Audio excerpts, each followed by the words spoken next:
આજે 27/8/2024 માં ભારે વરસાદને કારણે વાસુકી દાદાના મંદિર પાસેના તળાવ ઓવરફ્લો થતા વાસુકી દાદાના મંદિરમાં તળાવના પાણી ઘૂસ્યા। આજે તારીખ 27/8/2024 મંગળવારે વહેલી સવારથી જ ગ્રામ્ય દેવતા શ્રી વાસુકી દાદાનું તળાવ ઓવરફ્લો થતા તળાવના પાણીએ દાદાના મંદિરમાં પ્રવેશ કર્યો। હજુ પણ તળાવનું જળસ્તર વધી રહ્યું છે। લગભગ છેલ્લા 10 વર્ષથી થાનગઢનું વાસુકી દાદાનું તળાવ ઓછા વરસાદને કારણે ઓવરફ્લો થયું ન હતું, પરંતુ આ વર્ષે વાસુકી દાદાની દયાથી આ વિસ્તારના તમામ જળાશયો તથા ડેમ ઓવરફ્લો થયા છે। સારા વરસાદથી થાનગઢની પ્રજા તથા પશુપાલકોમાં ખુશીની લહેર છવાઈ ગઈ છે।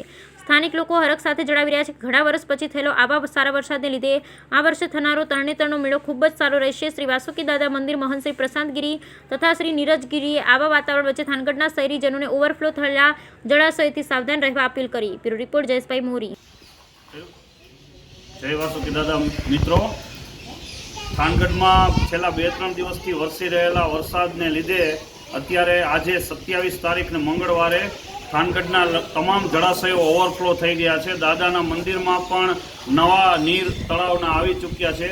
આવા સમયે હું થાનગઢના શહેરીજનોને અપીલ કરીશ કે થોડો સમય જ્યાં સુધી સરકારશ્રી દ્વારા જાણ કરવામાં ના આવે ત્યાં સુધી છલકાઈ ગયેલા જળાશયોથી સાવધ રહેવું તથા આવા સમયે સાવચેતી રાખવી તેવી હું દાદાના મંદિર વતી તમામ શહેરીજનોને, થાનગઢના નગરજનોને અપીલ કરું છું। જય શ્રી વાસુકી દાદા।